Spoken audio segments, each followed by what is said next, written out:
Bonjour classe, aujourd'hui c'est jeudi le 28 février. I had to rush out of here yesterday and so I didn't get to make a video plus the day before.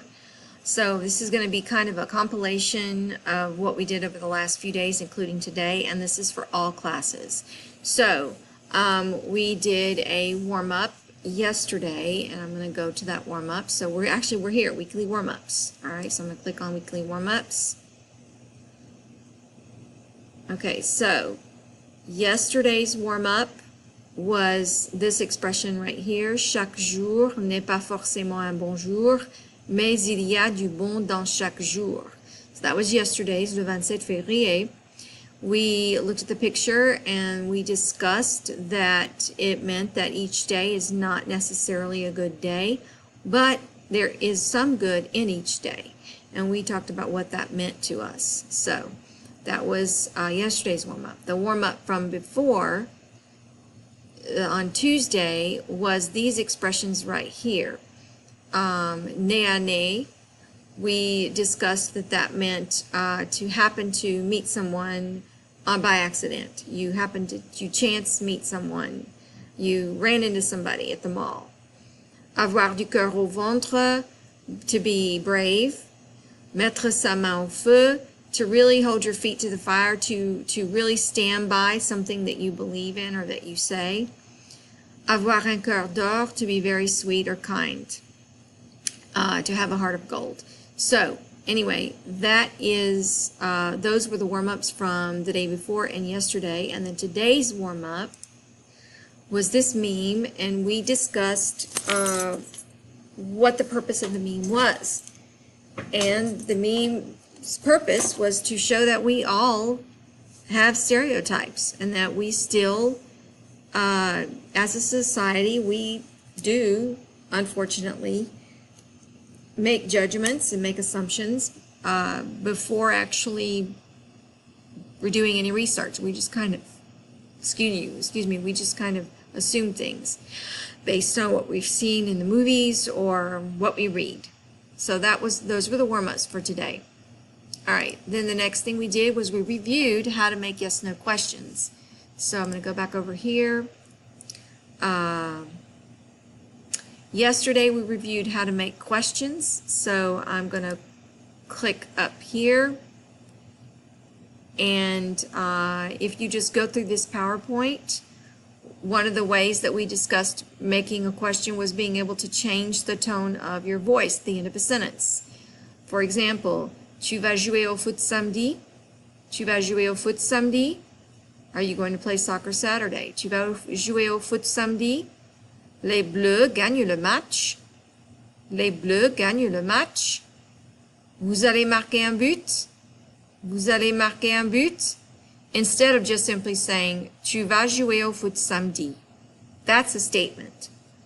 If we want to turn it into a question, we just raise our voice at the end of the sentence. Tu vas jouer au foot samedi? And then the next way that we talked about making a yes-no question was putting esca at the very beginning. And so esca, it serves only to change a statement into a question. It literally means, is it that? And then esca becomes esc without the E if it comes before a subject that begins with a vowel. Est-ce que tu vas jouer au foot samedi? Est-ce que tu vas jouer au foot samedi? Are you going to play soccer Saturday? Est-ce que les Bleus gagnent le match? Est-ce que les Bleus gagnent le match? Est-ce que vous allez marquer un but? Est-ce qu'il va faire du jogging demain? Est-ce qu'il va faire du jogging demain? So all we're doing is putting esca at the beginning. We're taking a statement and we want to know whether or not it's true. We want a yes or no answer, so we can put esca at the beginning. Another way, the third way that we can form a question is by putting n'est-ce pas at the end of a sentence. N'est-ce pas? Okay, so which can mean isn't that so or right? Tu vas jouer au foot samedi, n'est-ce pas? And we kind of put our voice at the end, raise our voice a little bit at the end. Tu vas jouer au foot samedi, n'est-ce pas? You're going to play soccer Saturday, right? Les Bleus gagnent le match, n'est-ce pas? The Blues are winning the game, right? Vous allez marquer un but, n'est-ce pas? You're going to score a goal, right? Vous allez marquer un but, n'est-ce pas? So, that's the third way that we can make a question. The fourth way is by switching the subject and the verb, making them change places in a statement. So, we have a fact, tu vas jouer au foot samedi. You're going to play soccer Saturday. We can simply make the subject and verb switch places and it becomes a question. Are you going to play soccer Saturday? Vas-tu jouer au foot samedi? Vas-tu jouer au foot samedi? Same thing here. Elle est belle. She is beautiful. Well, is she really? Est-elle belle? Is she beautiful? Using est and switching the L and the A and making it est-elle. All right, so quick review. We can make our voice rise at the end of a sentence. Tu vas jouer au foot samedi? We can use est-ce at the very beginning. Est-ce que tu vas jouer au foot samedi? We can use n'est-ce pas at the end. Tu vas jouer au foot samedi, n'est-ce pas? Or we can invert the subject and verb or make them switch places. Vas-tu jouer au foot samedi? If you notice, they're all four are asking the same exact question. Are you going to play soccer Saturday? All right. Some more examples of switching the subject and verb. Ils vont au cinéma avec moi. They're going to the movies with me. Are they going to the movies with me? Vont-ils au cinéma avec moi? Just switching the subject and verb. Vous allez marquer un but. You're going to score a goal. Allez-vous marquer un but? Are you going to score a goal? Il va faire du jogging demain. Now, when you have this situation where you have a verb that ends in a vowel and your subject begins in a vowel, when you make them switch places, you have to add a T in between because the French don't like the way it sounds without some continuity. So instead of va-il, it's va-t-il. The T is there only for pronunciation purposes. Va-t-il faire du jogging demain?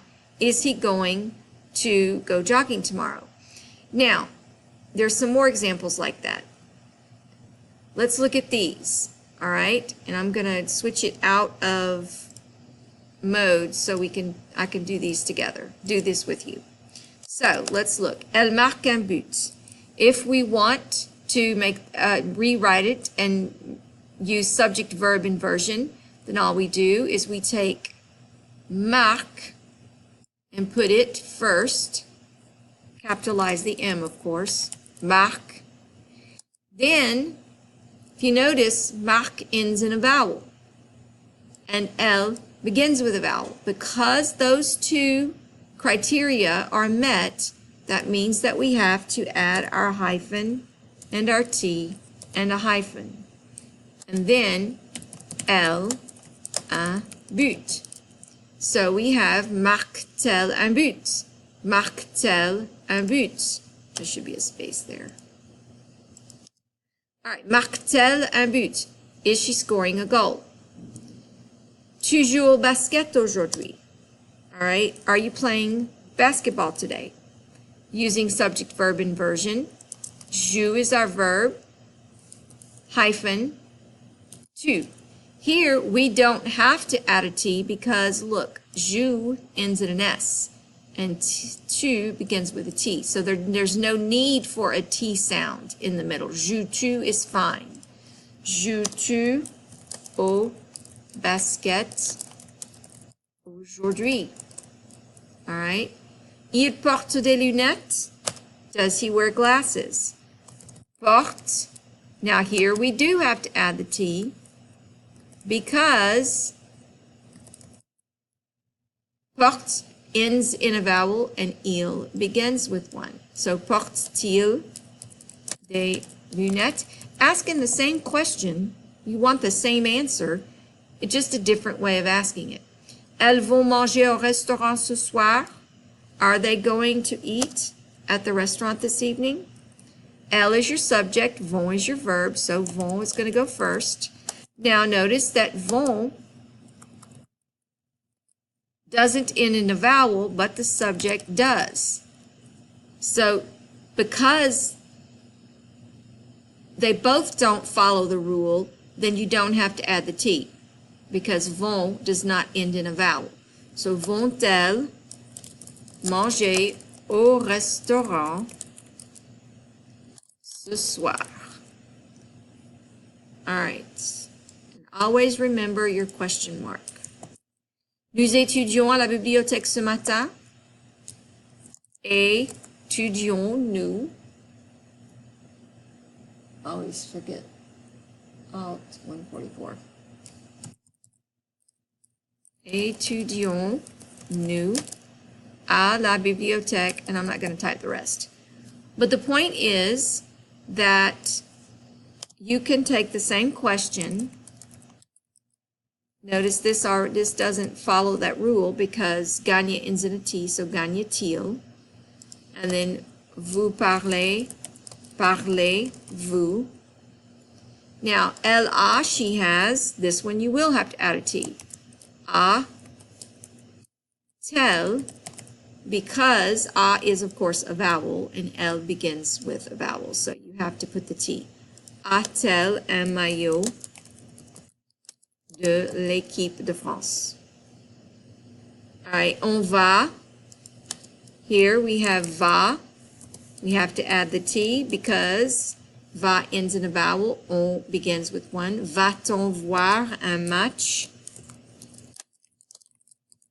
au stade ce week-end? And then il va faire du shopping la semaine prochaine.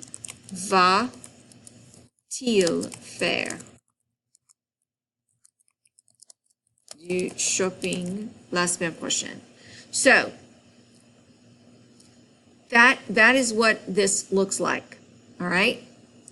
Okay. Now the next thing that we are going to look at is question words, and that's what we went over today. So some of these you might remember. Où, where. Qui, who. Que, what. Quand, when. Pourquoi, why. Comment, how. So we went through these question words, and then I'm going to show you a handout that we use to fill in the rest of it. So hang on. Okay, so this is the, let's see where it is. It's down at the bottom here. French question words practice sheet. This is it. So everybody today got a handout like this, and we filled in the blanks with what everything meant. All right. So quand, when.